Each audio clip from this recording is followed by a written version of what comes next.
Today we will be talking about the 1972 Olympic Games in Munich, Germany. This was the first Olympic Games in Germany since Hitler hosted the Games in 1936. Germany's main goal of hosting the Olympics was to show they had changed from their aggressive times, going so far as to call the Olympics that year the Cheerful Games and had no armed security guards. Little did they know this would be the deadliest Olympics in history, and this is how.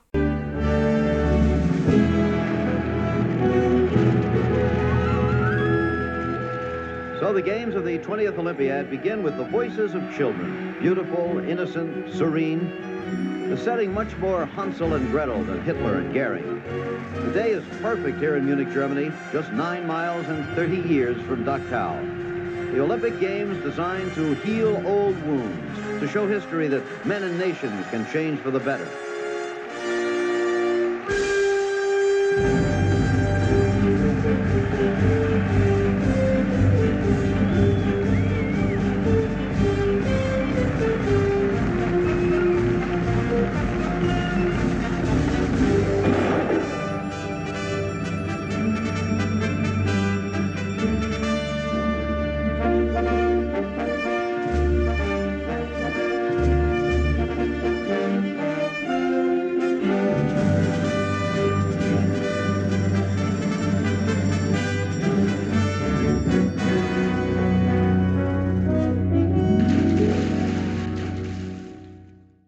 On Monday evening, September 4th, the Israeli athletes enjoyed a night out, watching a performance of Fiddler on the Roof, and dining with an Israeli actor before returning to the Olympic Village. At 4:30 a.m. local time on September 5th, as the athletes slept, 8 tracksuit-clad members of the Black September faction of the Palestine Liberation Organization, aka PLO, carrying duffel bags loaded with AK-47s, pistols, and grenades, scaled a 6.5-foot chain-link fence with the assistance of unsuspecting athletes who were also sneaking back into the Olympic Village.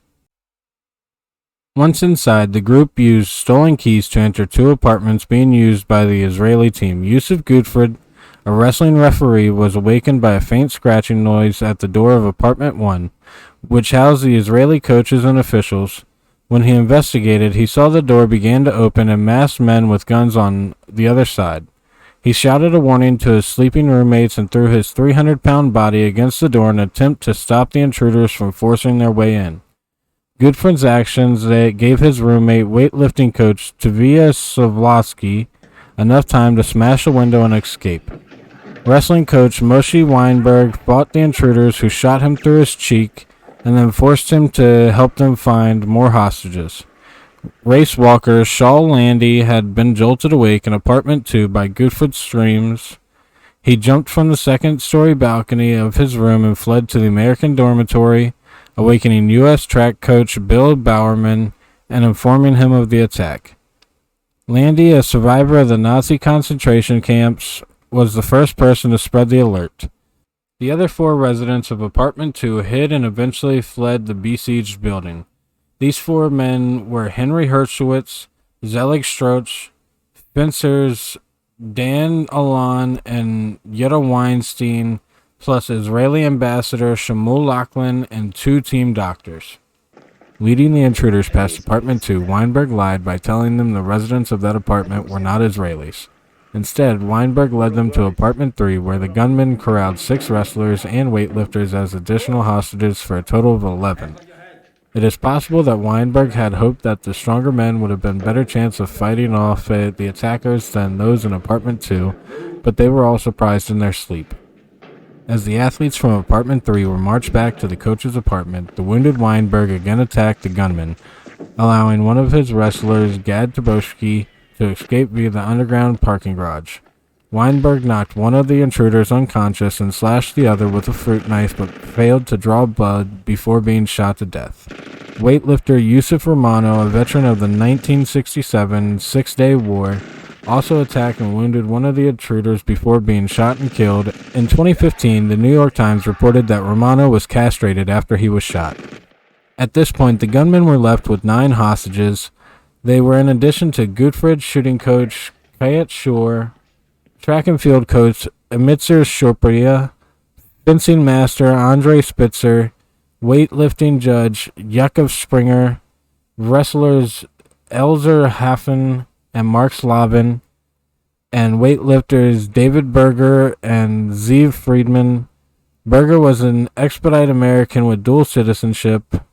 Slavin, the youngest of the hostages at 18, had only arrived in Israel from the Soviet Union 4 months before the Olympic Games began. Goodfried, physically the largest of the hostages, was bound to a chair. The rest were lined up 4 apiece on the 2 beds in Springer and Shapria's room and bound to the wrists and ankles and then to each other. Romano's bullet-riddled corpse was left at his bound comrade's feet as a warning. Several of the hostages were beaten during the standoff, with some suffering broken bones as a result. The hostage takers demanded the release of 234 Palestinians and non-Arabs jailed in Israel, along with 2 West German insurgents held by the West German penitentiary system, who were founders of the West German Red Army faction. The hostage takers threw the body of Weinberg out the front door of the residence to demonstrate their resolve. Israel's response was immediate and absolute. There would be no negotiation. Israel's official policy at the time was to refuse negotiations with terrorists under any circumstances, as according to Israeli government, such negotiations would give an incentive to further attacks. According to journalist John K. Cooley, the hostage situation presented an extremely difficult political situation for the Germans because the hostages were Jewish. Cooley reported that the Germans offered the Palestinians an unlimited amount of money for the release of the athletes, as well as substitution by high-ranking Germans. However, the reply was, "Money means nothing to us. Our lives mean nothing to us." 3 Egyptian advisors also helped try to win over the kidnappers, but to no avail. However, the negotiators apparently were able to convince the terrorists that their demands were being considered, as they granted a total of 5 deadline extensions. Elsewhere in the village, athletes carried on as normal, seemingly oblivious to the events unfolding nearby. The games continued until mounting pressure from the IOC forced a suspension some 12 hours after the first athlete had been murdered. United States marathon runner Frank Shorter, observing the unfolding events from the balcony of his nearby lodging, was quoted as saying, "Imagine these poor guys out here. Every 5 minutes, a psycho with a machine gun says, 'Let's kill him now,' and someone else says, 'No, let's wait a while.' How long could you stand that?" End quote.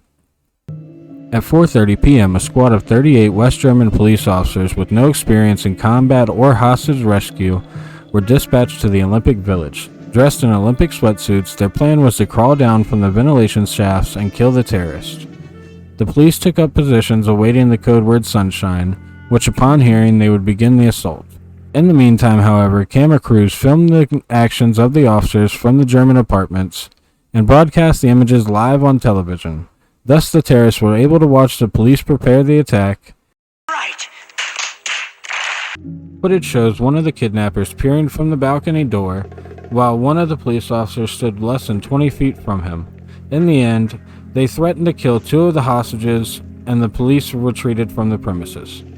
At one point during the crisis, the negotiators demanded direct contact with the hostages to satisfy themselves the Israelis were still alive.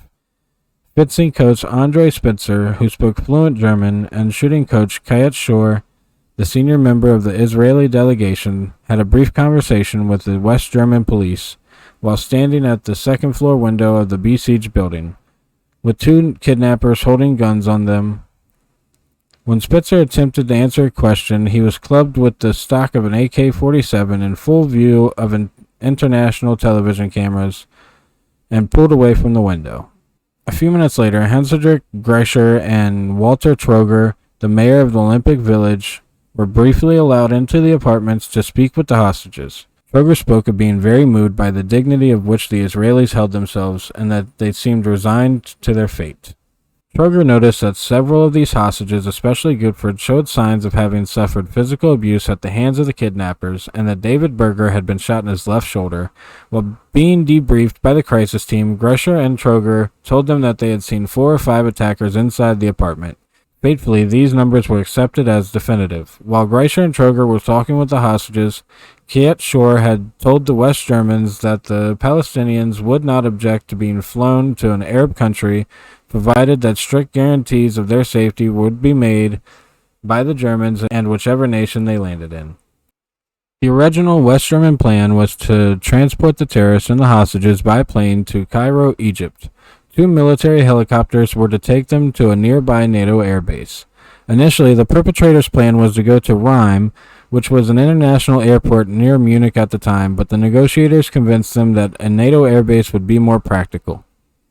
Realizing that the Palestinians and Israelis had to walk over 200 meters through the underground garages to reach the helicopters, the West German police saw an opportunity to ambush the perpetrators and place sharpshooters there, but the terrorists insisted on checking the route first. The Palestinians walked, pointing their AK-47s at Schreiber, Troger, and Grushner.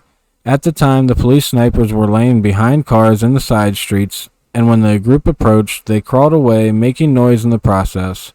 Thus, the terrorists were immediately alerted of the dangerous presence, and they decided to use a bus instead of walking. The bus arrived at 10 p.m. and drove them to the helicopters. The terrorists checked the buses with flashlights before boarding in groups.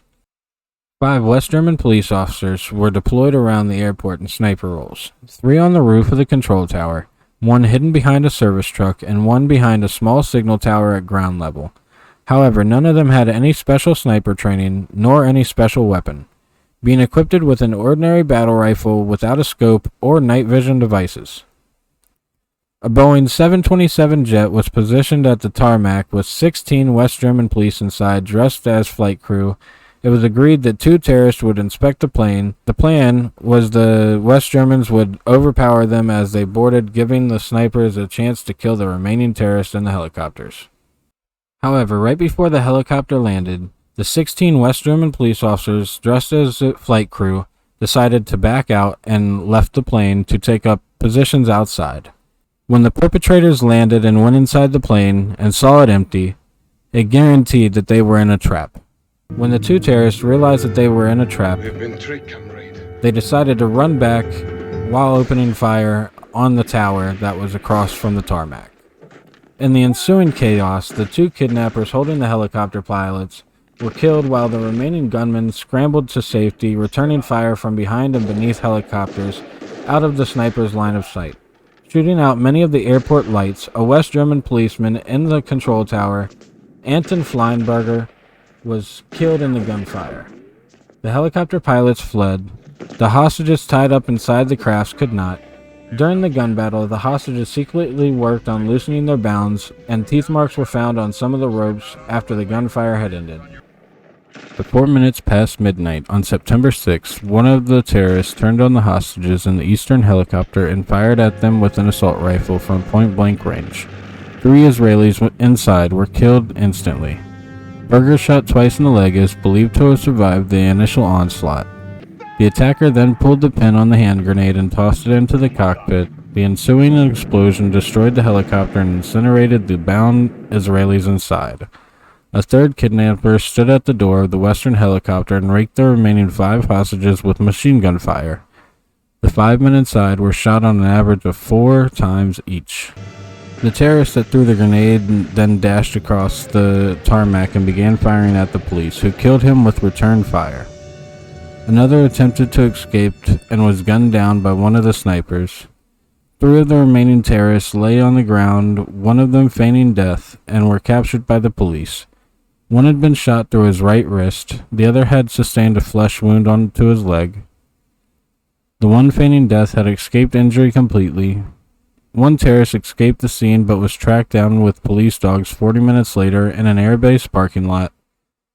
Cornered and bombarded with tear gas, he was shot to death after a brief gunfight, and around 1:30 a.m., just like that, the battle was over.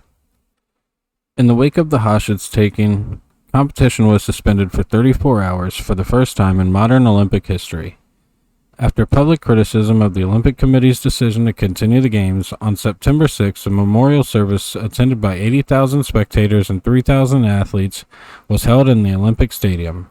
IOC President Avery Bungridge made little reference to the murdered athletes during the speech, praising the strength of the Olympic movement, which outraged many listeners. The victims' families were represented by Andre Splitzer's wife, Ankie, Mashi Weinberg's mother, and cousin of Weinberg, Carmel Elijah. During the memorial service, Elijah collapsed and died of a heart attack. Many of the 80,000 people who filed into the Olympic Stadium for West Germany's football match with Hungary carried noisemakers and waved flags. But when several spectators unfurled a banner reading 17 dead, already forgotten, security officers removed the sign and expelled those responsible from the grounds. During the memorial service, the Olympic flag was flown at half-staff, along with other flags of most of the other competing nations at the request of Willy Brandt. 10 Arab nations objected their flags being flown at half-mast. Willy Doon, president of the Munich Organizing Committee, initially sought to cancel the remainder of the games, but in the afternoon, Bungridge and others who wished to continue the games prevailed, stating that they could not let the incident halt the games. Bungridge stated, "The games must go on, and we must continue our efforts to keep them clean, pure, and honest." End quote. The decision was endorsed by the Israeli government as Israeli Olympic team chef de mission Shmuel Lachlan, one of the survivors from Apartment 2. After the memorial service, the remaining members of the Israeli team withdrew from the games and left Munich. All Jewish sportsmen were placed under guard. Mark Spitz, the American swimming star who had already competed in all his competitions, left Munich during the hostage crisis. It was feared that the prominent Jew Spitz might be a kidnapping target. The Egyptian team left the games on September 7th, stating they feared reprisals. The Philippine and Algerian teams also left the games, as did some of the members of the Dutch and Norwegian teams. Dutch distance runner Jose Jimenez said, "It's quite simple. We were invited to a party, and if someone comes to the party and starts shooting people, how can you stay?" Dutch sprinter Wilma van Gool had qualified for the semifinals in the 200-meter sprint. The time that she ran in the quarterfinals was faster than the quarterfinals of the eventual gold medal winner Renate Strecher of East Germany. However, she withdrew from the competition in sympathy with the Israeli victims. She said that she was leaving in protest of the obscene decision to continue with the Olympic Games. Many athletes, dazed by the tragedy, similarly felt like their desire to compete had been destroyed, although they stayed at the Games. The 5 bodies of the Palestinian terrorists killed during the gun battle were delivered to Libya, where they received heroes' welcomes and were buried with full military honors. On September 8th, Israeli planes bombed 10 PLO bases in Syria and Lebanon in response to the massacre, killing a reported 200 militants. The 3 surviving Black September gunmen that had been arrested at the gunfight were being held in a Munich prison for trial. On October 29th, Lufthansa Flight 615 was hijacked and threatened to be blown up if the Munich attackers were not released. 2 attackers were immediately released by West Germany, receiving a hero's welcome when they touched down in Libya and giving their own first-hand account of their operation at a press conference broadcasted worldwide. Further international investigation into the Lufthansa Flight 615 incident have produced theories of a secret agreement between the German government and the Black September, releasing of the surviving terrorists in exchange for assurances of no further attacks on Germany's soil. 4 years later, at the 1976 Summer Olympics in Montreal, the Israeli team commemorated the massacre when they entered the stadium of the opening ceremony. Their national flag was adorned with a black ribbon. The families of some victims have asked the IOC to establish a permanent memorial for the athletes. The IOC has declined, saying to introduce a specific reference to the victims could alienate other members of the Olympic community, according to BBC. An Israeli IOC official told BBC, "We must consider what this could do to other members of the delegations that are hostile to Israel." On October 15, 1999, almost a year before the Sydney Games, a memorial plaque was unveiled in one of the large light towers outside the Sydney Olympic Stadium. The IOC rejected an international campaign in support of a minute of silence at the opening ceremony of the 2012 London Olympics in honor of the Israeli victims of the 40th anniversary of the massacre. Jacques Rogge, the IOC president, said it would be inappropriate, although opening ceremony included a memoriam for the victims of the July 7, 2005 London bombings. Speaking on the decision, Israeli Olympian Shaul Landy, who survived the Munich attack and the concentration camps, commented, "I do not understand. I do not understand. I do not accept it.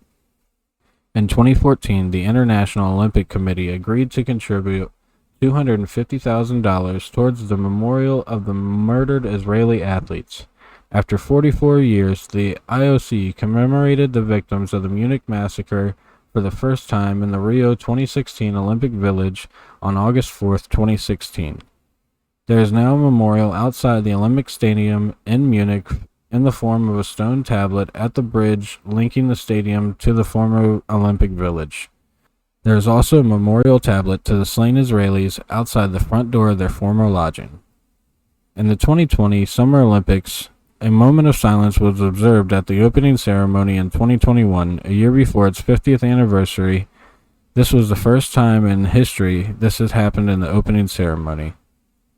In 2024, Adidas launched an ad campaign for retro sneakers inspired by a model from the 1972 Munich Olympics, featuring Bella Hadid, known for her pro-Palestinian activism.